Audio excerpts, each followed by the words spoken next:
श्रीगणेशाय नमः। श्रीसरस्वत्यै नमः। श्रीगुरुभ्यो नमः। సుందరకాండ షోడశ దిన పారాయణంలో భాగంగా రెండవ రోజు సర్గలు పారాయణం చేసుకుందాం. రాఘవో విజయం దద్యాత్ మమ సీతాపతి ప్రభుః. రాకి మనం 2 చెప్పుకున్నాము. అలాగే ఘకి 4 అంటే ఇప్పుడు 4 సర్గల పారాయణం మనం ఈ రోజు చేసుకోవాలి. హరి ఓం తత్సత్. అథ శ్రీమద్ రామాయణే ఆది కావ్యే సుందరకాండే తృతీయః సర్గః. సలంబ శిఖరే లంబే లంబతో యదసన్నిభే సత్వమాస్థాయ మేధావి హనుమాన్ మారుతాత్మజః. సలంబ శిఖరే లంబే లంబతో యదసన్నిభే సత్వమాస్థాయ మేధావి హనుమాన్ మారుతాత్మజః. నిశిలంకాం మహాసత్వో వివేశ కపికుంజరః రమ్యకాననతో యాఢ్యాం పురీం రావణపాలితాం. శారదాంబుధర ప్రఖ్యైః భవనైరుపశోభితం సాగరోపమ నిర్ఘోషాం సాగరానిలసేవితాం. సుపుష్టబల సంఘుష్టాం యథైవ విటపావతీం చారుతోరణ నిర్యూహాం పాండురద్వారతోరణాం. భుజగాచరితాం గుప్తాం శుభాం భోగవతీమివ తాం సంవిద్యుద్ఘనాకీర్ణాం జ్యోతిర్మార్గనిషేవితాం. మందమారుత సంచారాం యథేంద్రస్యామరావతీం శాతకుంభేన మహతా ప్రాకారేణాభిసంవృతాం. కింకిణీజాలఘోషాభిః పతాకాభిరలంకృతాం ఆసాద్య సహసా హృష్టః ప్రాకారమభిపేదివాన్. విస్మయావిష్టహృదయః పురీమాలోక్య సర్వతః జాంబూనదమయైర్ద్వారైః వైఢూర్యకృతవేదికైః. వజ్రస్ఫటికముక్తాభిః మణికుట్టిమభూషితైః తప్తహాటకనిర్యూహైః రాజతామలపాండురైః. వైఢూర్యకృతసోపానైః స్ఫాటికాంతరపాంసుభిః చారుసంజవనోపేతైః ఖమివోత్పతితైః శుభైః. క్రౌంచబర్హిణసంఘుష్టైః రాజహంసనిషేవితైః తుర్యాభరణనిర్ఘోషైః సర్వతః ప్రతినాదితాం. వస్వోకసారాప్రతిమాం తాం వీక్ష్య నగరీం తతః ఖమివోత్పతితాం లంకాం జహర్ష హనుమాన్ కపిః. తాం సమీక్ష్య పురీం రమ్యాం రాక్షసాధిపతే శుభం తాం సమీక్ష్య పురీం రమ్యాం రాక్షసాధిపతే శుభాం అనుత్తమామృద్ధయుతాం చింతయామాస వీర్యవాన్. నేయమన్యేన నగరీ శక్యా దర్శయితుం బలాత్ రక్షితా రావణబలైః ఉద్యతాయుధధారిభిః.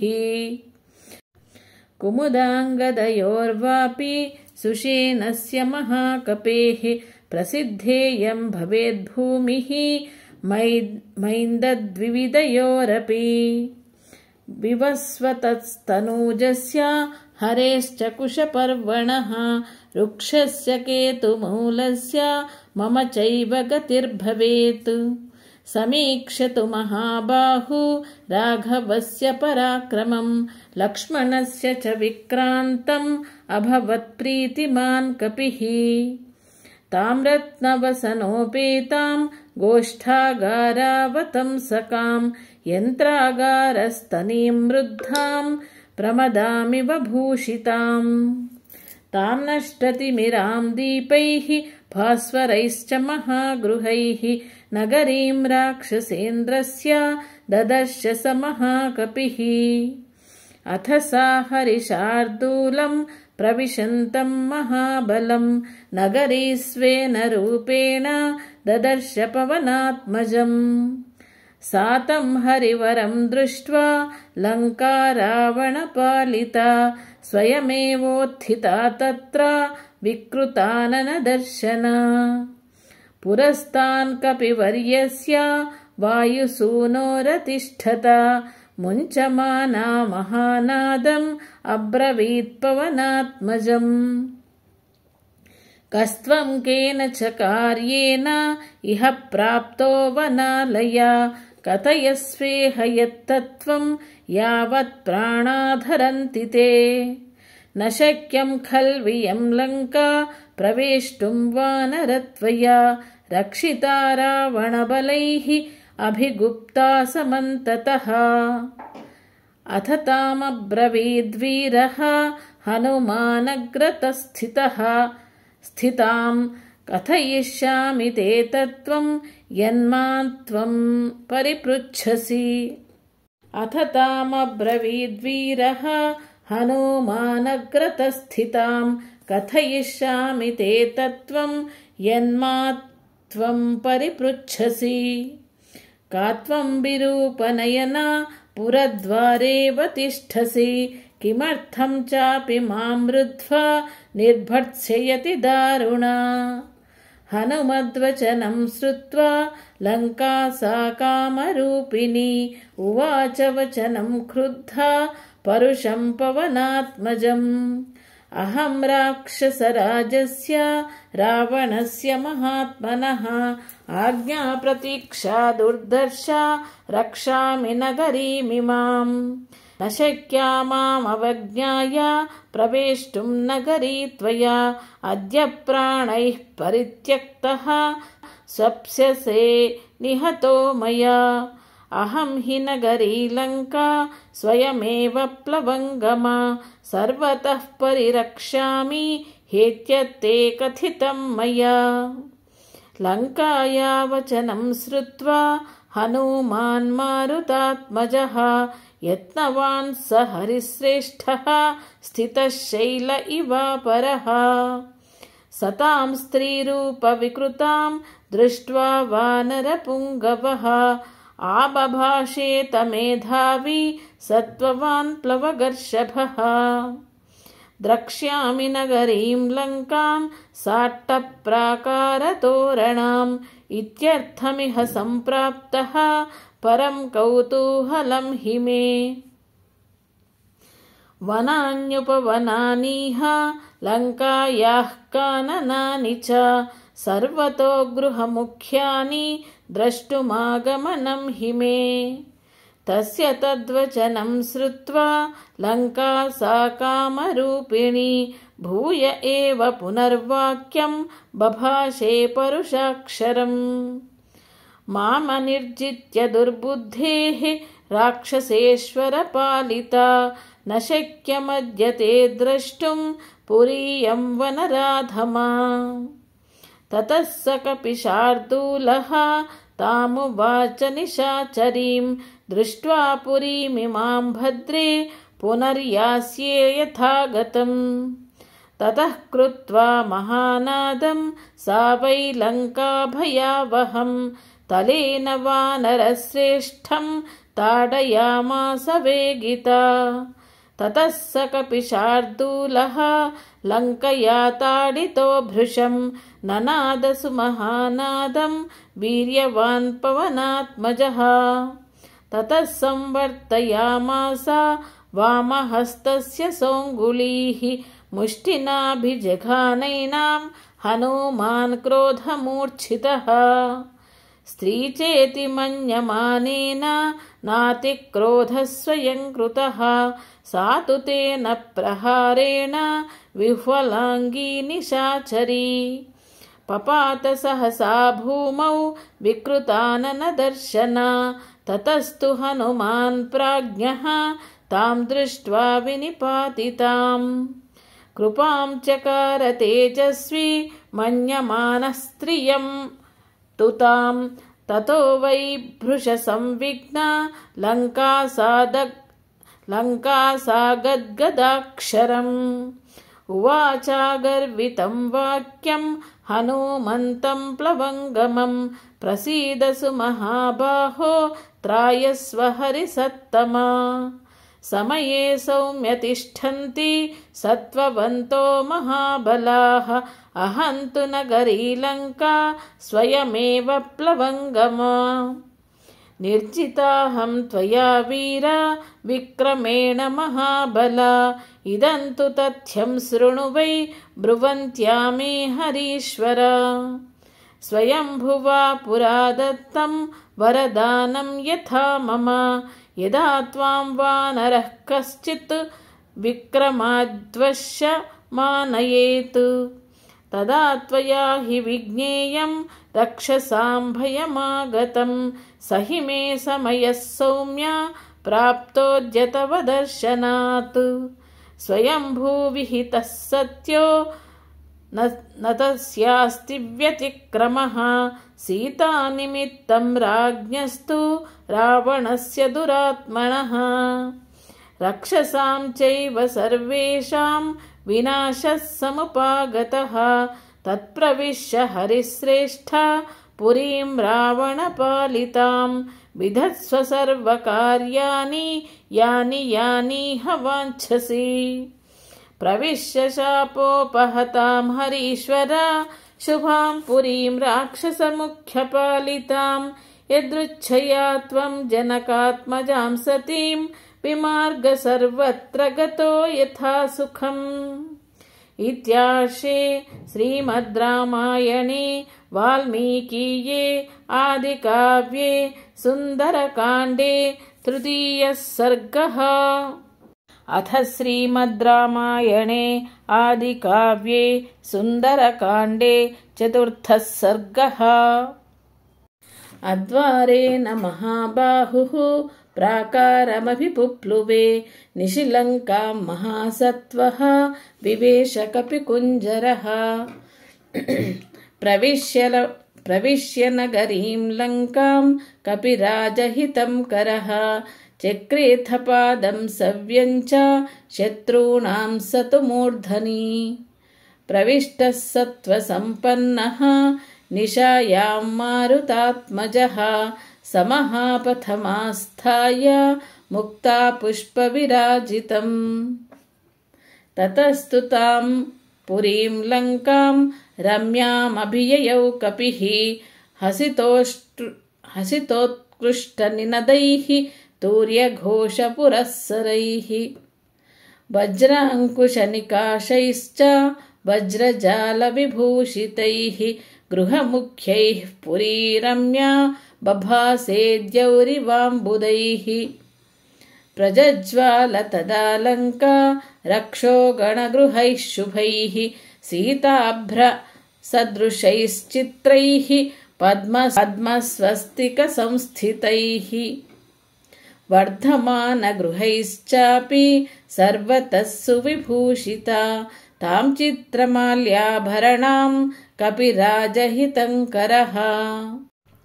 राघवार्थं चरन् श्रीमान् ददर्श च ननन्द च। भवनाद्भवनं गच्छन् ददर्श पवनात्मजः।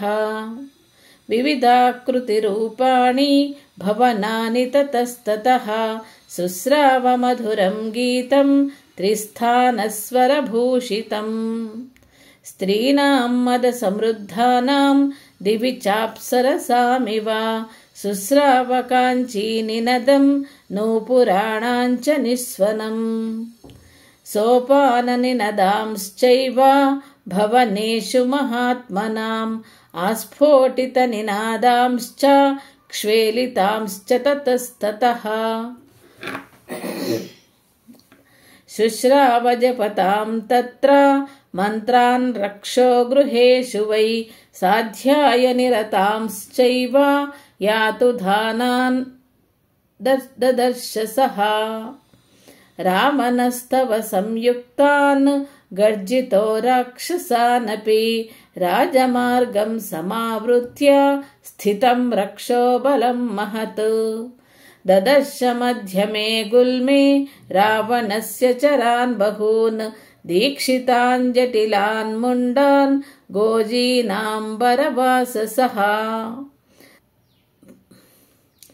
दर्भमुष्टिप्रहरणान् अग्निकुण्डायुधांस्तथा कूटमुद्गरपाणींश्च दण्डायुधधरानपि एकाक्षानेककर्णांश्च लम्बोदरपयोधरान् करालान् भुग्नवक्त्रांश्च विकटान् वामनांस्तथा धन्विनः खड्गिणश्चैव शतघ्नीमुसलायुधान्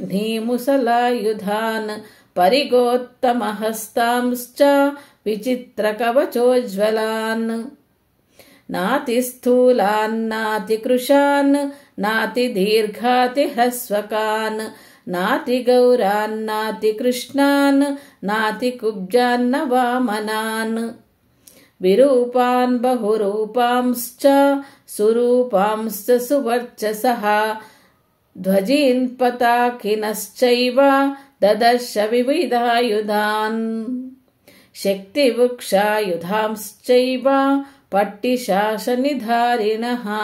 क्षेपणी पाशहस्तांश्च ददर्श स महाकपिः स्रग्विणस्त्वनुलिप्तांश्च वराभरणभूषितान् नानावेशसमायुक्तान् यथा स्वैरगतान् बहून् तीक्ष्णशूलधरांश्चैव वज्रिणश्च महाबलान् शतसाहस्रमव्यग्रम् अरक्षं मध्यमं कपिः आरक्षं मध्यमं कपिः रक्षोऽधिपति निर्दिष्टं ददर्शान्तः पुरा गतः सतता तद्गृहं दृष्ट्वा महाहाटकतोरणम् राक्षसेन्द्रस्य विख्यातम् अद्रिमूर्ध्नि प्रतिष्ठितं पुण्डरीकावतंसाभिः परिकाभिः समावृतम् प्राकारावृतमत्यन्तं ददर्श स महाकपिः त्रिविष्टपनिभं दिव्यं दिव्यानादविनादितम् वाजिहेषितसङ्घुष्टं नादितं भूषणैस्तदा रथैर्यानैर्विमानैश्च तथा हयगजैः शुभैः वारणैश्च चतुर्दन्तैः श्वेताभ्रनिचयोपमैः भूषितं रुचिरद्वारं मत्तैश्च मृगपक्षिभिः रक्षितं सुमहावीर्यैः यातुधानैः सहस्रशः राक्षसाधिपतेर्गुप्तम् आविवेश महाकपिः स हेमजाम्बूनदचक्रवालम् महार्घमुक्तामणिभूषितान्तम् परार्थ्यकालागरुचन्दनाङ्क्तम् स रावणान्तः पुरमाविवेश। इत्यार्षे श्रीमद् रामायणे वाल्मीकीये आदिकाव्ये सुन्दरकाण्डे चतुर्थः सर्गः। अथ श्रीमद् रामायणे आदिकाव्ये सुन्दरकाण्डे पञ्चमः सर्गः। ततः समध्यं गतमंशुमन्तं ज्योत्स्नावितानं महदुत्वमन्तं ददर्श धीमान् दिवि भानुमन्तं गोष्ठे वृषं मत्तमिव भ्रमन्तम् लोकस्य पापानि विनाशयन्तं महोदधिं चापि समेधयन्तं भूतानि सर्वाणि विराजयन्तं ददर्श शीतांशुमताभियान्तम् या भाति लक्ष्मीर्भुवि मन्दरस्था तथा प्रदोषेषु च सागरस्था तथैव तोयेषु च पुष्करस्था रराजसा चारुनिशाकरस्था हंसो यथा राजतपञ्जरस्थः सिंहो यथा मन्दरकन्दरस्थः वीरो यथा गर्वितकुञ्जरस्थः चन्द्रोऽपि बभ्राजतताम्बरस्थः स्थितः ककुद्मानिव तीक्ष्णशृङ्गो महाचलश्वेत इवोच्छशृङ्गः हस्तीव जाम्बूनदबद्धशृङ्गो रराजचन्द्रः परिपूर्णशृङ्गः विनष्टशीताम्बु तुषारपङ्को ग्रहाग्रहाग्राह विनष्टपङ्कः प्रकाशलक्ष्म्याश्रयं निर्मलाङ्को रराजचन्द्रो भगवान् शशाङ्कः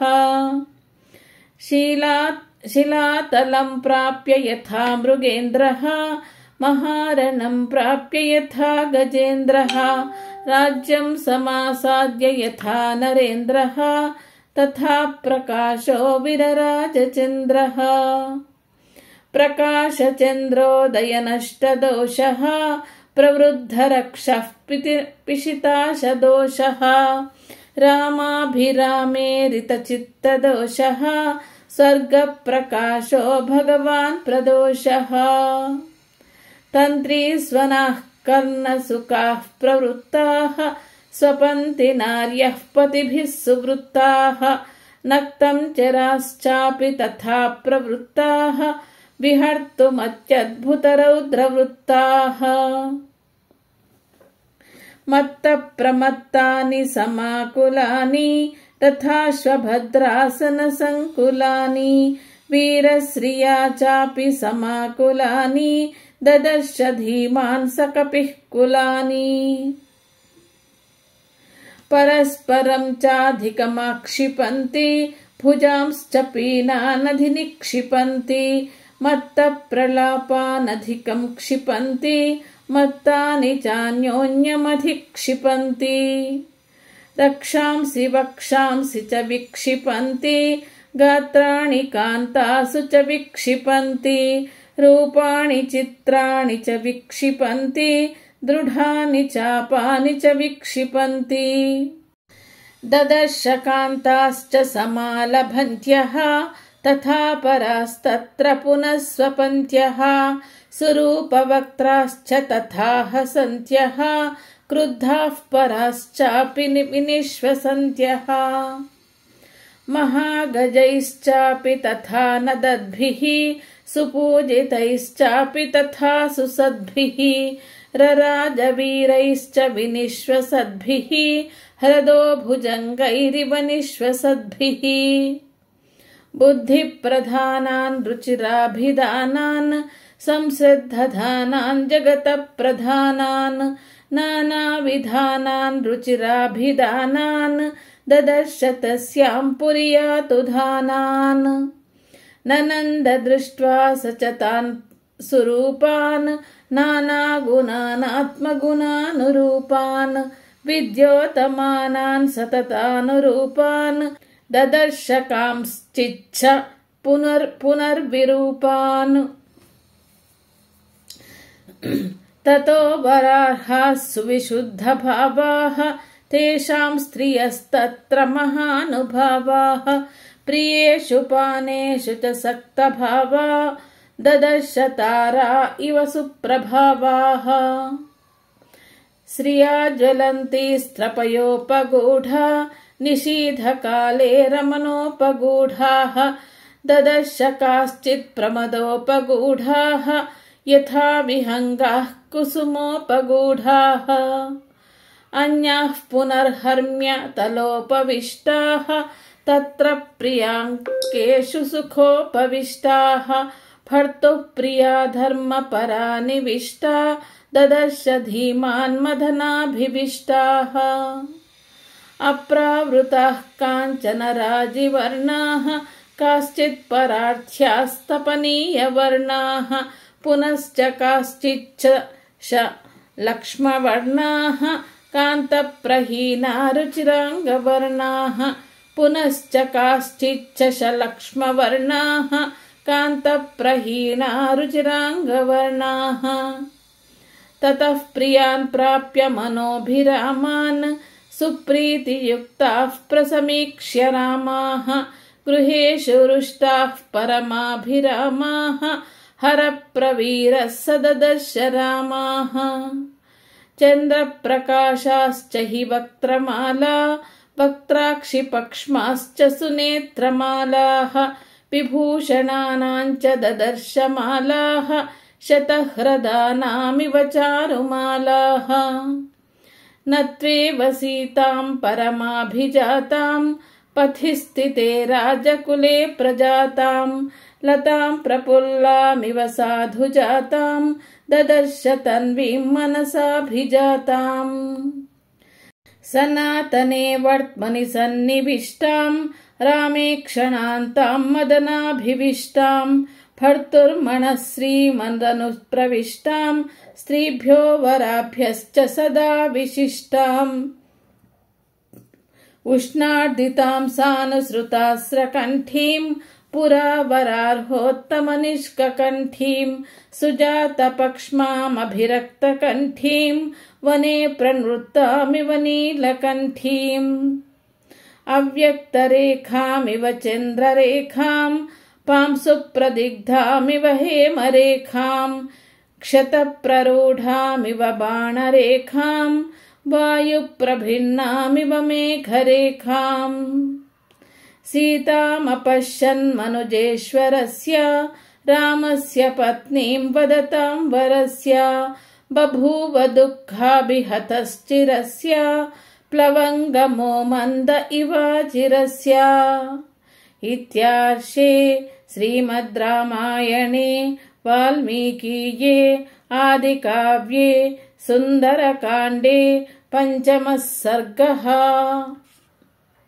अथ श्रीमद् रामायणे आदिकाव्ये सुन्दरकाण्डे षष्ठमः सर्गः। सनिकामम् विमानेषु विषण्णः कामरूपधृत् विचचार पुनर्लङ्काम् लाघवेन समन्वितः। आससाधात लक्ष्मीवान् राक्षसेन्द्रनिवेशनम् प्राकारेणार्कवर्णेन भास्करेणाभिसंवृतम् रक्षितम् राक्षसैर्घोरैः सिंहैरिह महद्वनम् समीक्षमानो भवनम् चकाशे कपिकुञ्जरः रूप्यकोपहितैश्चित्रैः तोरणैर्हेमभूषितैः विचित्राभिश्च कक्षाभिः द्वारैश्च रुचिरैर्वृतम् गजास्थितैर्महामात्रैः शूरैश्च विगतश्रमैः उपस्थितमसंहार्यैः हयैः सञ्जनमायिभिः सिंहव्याघ्रतनुत्राणैः दान्तकाञ्चनराजतैः घोषवद्भिर्विचित्रैश्च सदा विचरितम् तथैः बहुरत्नसमाकीर्णम् परार्ध्यासनभाजनम् महारथसमावासम् महारथमहास्वनम् दृश्यैश्च परमोदारैः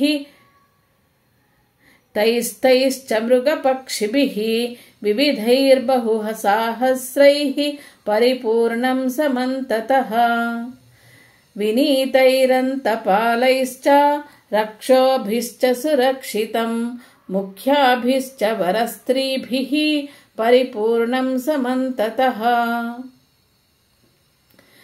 मुदितप्रमदारत्नम् राक्षसेन्द्रनिवेशनम् वराभरणसम्भ्रादैः समुद्रस्वननिस्वनम् तद्राजगुणसम्पन्नम् मुख्यैश्चागरुचन्दनैः महाजनैः समाकीर्णम् हंसैरिह महद्वनम् भेरीमृदङ्गाभिरुतम् शङ्खघोषनिनादितम् नित्यार्चितम् पर्वहुतम् पूजितम् राक्षसैः सदा समुद्रमिव गाम्भीरम् समुद्रमिव निस्वनम् महात्मनो महाद्वेष्मा महारत्नपरिच्छदम् महारत्नसमाकीर्णम् ददर्श स महाकपिः विराजमानम् वपुषा गजाश्वरथसङ्कुलम् लङ्काभरणमित्येव सोमन्यत महाकपिः चचार हनुमांस्तत्र रावणस्य समीपतः। गृहाद् गृहं राक्षसानाम् उद्यानानि च वानरः वीक्ष्यमाणो ह्यसंत्रस्तः प्रासादांश्च चचारसः। अवप्लुत्य महावेगः प्रहस्तस्य निवेशनम् ततोऽन्यत्पुप्लुवे वेश्म महापार्श्वस्य वीर्यवान्। अथ मेघप्रतीकाशं कुम्भकर्णनिवेशनं विभीषणस्य च तथा पुप्लुवे स महाकपिः। महोदरस्य च गृहं विरूपाक्षस्य चैव हि विद्युज्जिह्वस्य भवनं विद्युन्मालेस्तथैव च। वज्रदंष्ट्रस्य च तथा पुप्लुवे स महाकपिः शुकस्य च महातेजः सारणस्य च धीमतः। तथा चन्द्रजितो वेश्म जगाम हरियूथपः जम्बुमालेः सुमालेश्च जगाम हरिसत्तमः। रश्मिकेतोश्च भवनं सूर्यशत्रोस्तथैव च वज्रकायस्य च तथा पुप्लुवे स महाकपिः। धूम्राक्षस्य च सम्पातेः भवनं मारुतात्मजः विद्युद्रूपस्य भीमस्य घनस्य विघनस्य च। शुकनासस्य वक्रस्य शठस्य विकटस्य च ह्रस्वकर्णस्य दंष्ट्रस्य रोमशस्य च रक्षसः। युद्धोन्मत्तस्य मत्तस्य ध्वजग्रीवस्य रक्षसः। विद्युज्जिह्वेन्द्रजिह्वानां तथा हस्तिमुखस्य च कराळस्य पिशाचस्य शोणिताक्षस्य चैव हि क्रममाणः क्रमेणैव हनुमान् मारुतात्मजः। तेषु तेषु महार्हेषु भवनेषु महायशाः तेषां वृद्धिमतां वृद्धिं ददर्श स महाकपिः। सर्वेषां समतिक्रम्य भवनानि समन्ततः आससादाथ लक्ष्मीवान् राक्षसेन्द्रनिवेशनम्। रावणस्योपशायिन्यो ददर्श हरिसत्तमः विचरन् हरिशार्दूलः राक्षसीर्विकृतिक्षणाः। शूलमुद्गरहस्ताश्च शक्तितोमरधारिणीः ददर्श विविधान् गुल्मांस्तस्य रक्षः पतेर्गृहे। राक्षसांश्च महाकायान् नानाप्रहरणोद्यतान् रक्तान् श्वेतान् सितांश्चापि हरींश्चापि महाजनान्। कुलीनान् रूपसम्पन्नान् गजान् परगजारुणान्। शूलमुद्गरहस्ताश्च शक्तितोमरधारिणीः ददर्श विविधान् गुल्मांस्तस्य रक्षः पतेर्गृहे। राक्षसांश्च महाकायान् नानाप्रहरणोद्यतान् रक्तान् श्वेतान् सितांश्चापि हरींश्चापि महाजवान्। कुलीनान् रूपसम्पन्नान् गजान् परगजारुजान् निष्ठिताङ्गज शिक्षायाम् ऐरावतसमान्युधि। निहन्तॄन् परसैन्यानां गृहे तस्मिन् ददर्श सः क्षरतश्च तथा मेघान् स्रवतश्च यथा गिरीन्। मेघस्तनितनिर्घोषान् दुर्धर्षान् समरे परैः सहस्रं वाहिनीस्तत्र जाम्बूनदपरिष्कृताः। हिमजालपरिच्छन्नाः तरुणादित्यसन्निभाः ददर्श राक्षसेन्द्रस्य रावणस्य निवेशने। शिबिका विविधाकाराः सकपिर्मारुतात्मजः लतागृहाणि चित्राणि चित्रशालागृहाणि च। క్రీడాగృహాణి చాన్యాని దారుపర్వతకానపి కామస్య గృహకం రమ్యం దివా గృహకమేవ చ దదర్శ రాక్షసేంద్రస్య రావణస్య నివేశనే సమందరగిరిప్రఖ్యం మయూరస్థానసంకులం